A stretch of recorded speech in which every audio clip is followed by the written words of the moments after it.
chaotic scene there as gunshots were heard. According to Secret Service, the shooting happened near the main screening area outside the main ballroom. Breaking news at 5 a.m. Gunshots ringing out outside the White House Correspondents Dinner in Washington, D.C. The suspected shooter has been identified as a man from Torrance. Surveillance video shows him sprinting through the lobby of the Washington Hilton, moving past Secret Service agents who drew their guns to take him down. Good evening. I'm Muriel Bowser. I'm the mayor of Washington, D.C. I am joined by members of my public safety team and federal law enforcement, including the United States Attorney for the District of Columbia, Janine Pirro, the Secret Service Director, Sean Curran, as well as FBI Field Office Darren Cox.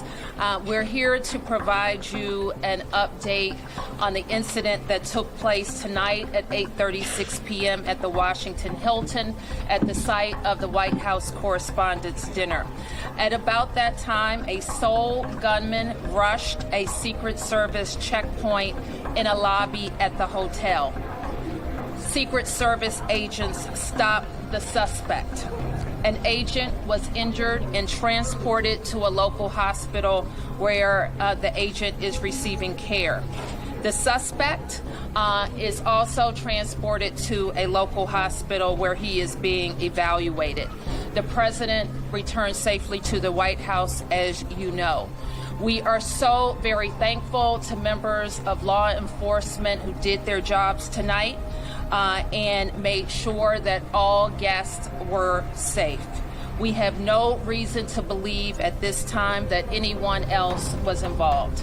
I want to turn to the Chief of the Metropolitan Police Department, Chief Carroll, to provide a law enforcement update and specifics. Thank you, Madam Mayor. Again, I'm Jeff Carroll, Interim Chief of Police for the Metropolitan Police Department. This afternoon, this evening, members of the United States Secret Service and the Metropolitan Police Department were here at the Washington Hotel for a site detail for the Correspondents' Dinner. As the mayor mentioned, at approximately 8:36 tonight, an individual charged a U.S. Secret Service checkpoint here in the lobby area of the hotel. He was armed with a shotgun, a handgun, and multiple knives.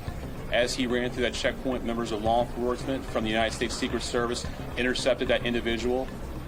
This is a very preliminary investigation at this point. We do know that law enforcement exchanged gunfire with the individual. We do know that a U.S. Secret Service uniformed division officer was struck in his vest. He was transported to a local hospital for treatment. He seems to be in good spirits at this time. The suspect in this case, he was not struck by gunfire. However, he was transported to a local hospital to be evaluated. Again, we're very early in the investigation. We have members of the United States Secret Service, the Metropolitan Police Department, and the FBI here to continue to investigate this matter. But at this point, it does appear he is a lone actor, a lone gunman. There does not appear to be any sort of danger to the public at this time. However, we are continuing to investigate this matter. At this point, I will turn it over to, I believe, the FBI. Hi, good evening. I'm Darren Cox. I'm the Assistant Director in charge of the FBI's Washington Field Office. The American public should be proud of the quick response and heroic actions from law enforcement officers tonight to keep the American public safe. Their actions are absolutely heroic. The public should also rest assured that there will be no stone unturned during this investigation.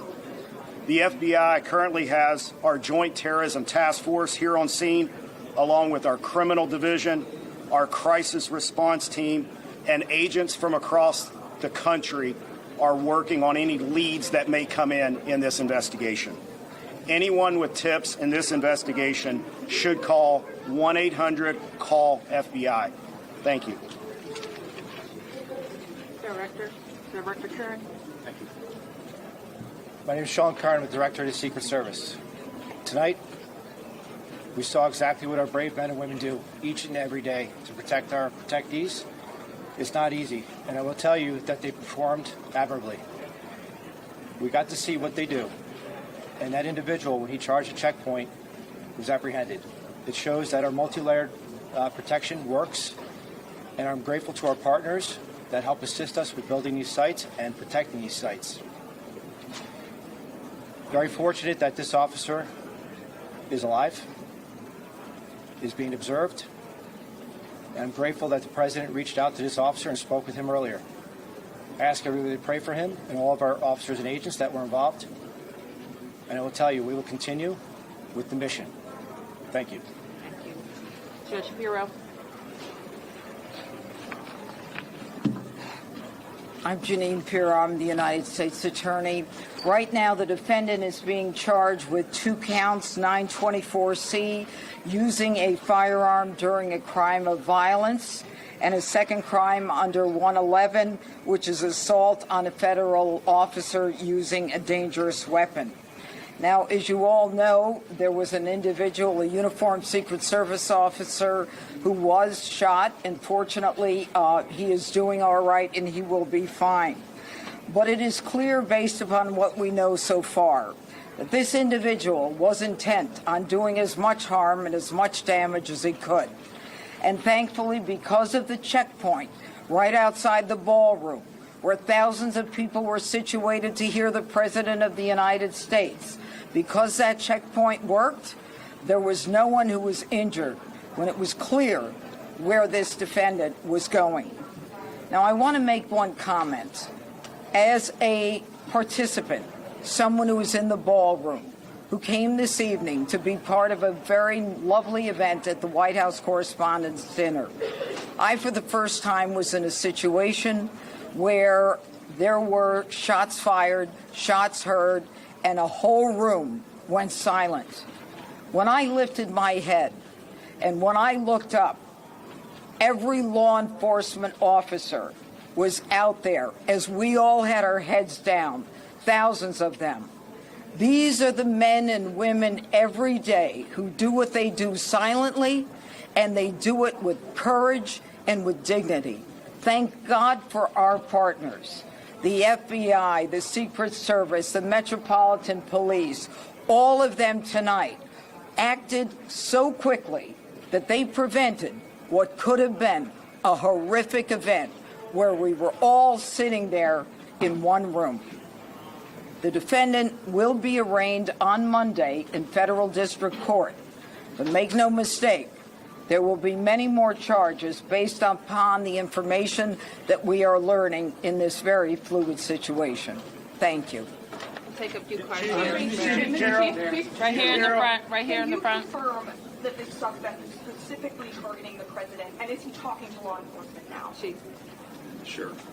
So at this point, what we know is we know the individual charged the checkpoint with a firearm in his hand. We know he was running in the direction of the ballroom that the president was in, as well as other cabinet members. So what his specific motivation was, we can't say at this point. However, as we continue to investigate that, we'll continue to work towards that. Chief, when you say there seems to have been a lack of authorization to come to this event. Was this a failure on the Secret Service? What we have here is a multi-layered approach. The director spoke about it. We have officers on the outside from the Metropolitan Police Department, along with the escort. The inside portion of any presidential site is handled by the Secret Service and law enforcement partners. This is a multi-layered approach. The point of this checkpoint is to intercept individuals that were there, and what we see in this case is when he reached that checkpoint, Secret Service agents and law enforcement engaged him immediately. They were able to bring him into custody and prevent anyone from being harmed.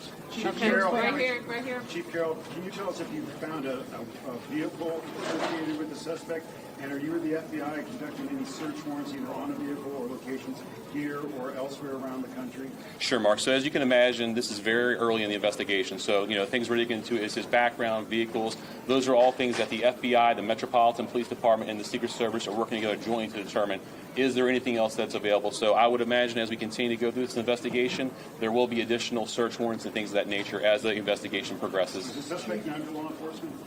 At this point, he was not known to the Metropolitan Police Department, I can tell you that. Right here.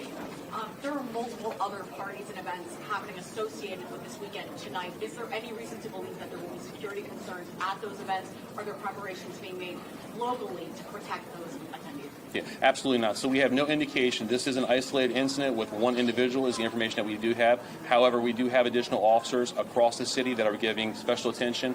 We do know there were some after parties and events that are planned that we will be providing coverage for those events. Yep. The president said that this is not a particularly secure building. Do you agree with that assessment? I'm not exactly 100% familiar with this building. I do know in this incident tonight, I know there was a security plan that was developed by the Secret Service that the Metropolitan Police Department assisted with, and I know that security plan did work this evening. Right here. Thank you so much. Do you know specifically if President Trump was a target of this attack?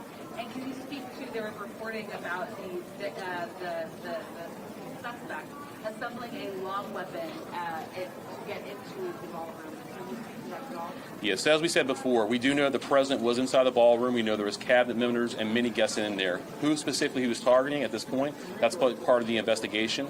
We do know that he was armed with a shotgun when he ran through that checkpoint, so that would look like a long weapon in video. All right, right here, right here, right here. Can you clarify, earlier you said there was an exchange of gunfire. Did the suspect fire any shots? And did the uniformed officer, do you know yet which weapon he was shot? Yeah, obviously we're only a couple hours into this incident, so we don't have that level of information. The FBI's evidence response team is here. They're processing the scene. So as the investigation develops, all that information will be figured out with the ballistics. The ATF is also on scene here with us. So the suspect did or did not fire a shot? Sure. So again, it's very preliminary information. We do believe he did. However, as the investigation determines, we'll pull the shell casings. We'll be able to get more information as we review more evidence. We're very early in the investigation. All right, we can take a couple more right here, and one more over here. Thank you so much. So the president said that he wants there to be another event within 30 days. Given what happened tonight, do you have any sense of what additional security measures might be put in place to ensure that something similar does not happen again? Sure. I'll toss it to the Secret Service. Yep, this is what we plan for every day. So we take each and every case and we evaluate it, and we do site assessments. And that's why we go out and build these sites per what the event is, and that's how we go about our business. So will there be any changes or added measures given that this did happen? We're going to have to evaluate this evening. Thank you. Chief, is there any indication how the suspect got into the hotel? Was it a guest here? Are you searching rooms here? So preliminary information, we do believe he was a guest here at the hotel. We have secured a room here in the hotel. And again, we'll go through the appropriate procedures to determine what was inside there. But that is secure. At this point, like I said, we believe he is the only suspect in this case.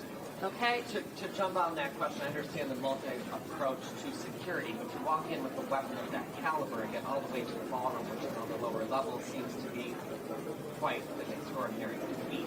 How does that happen?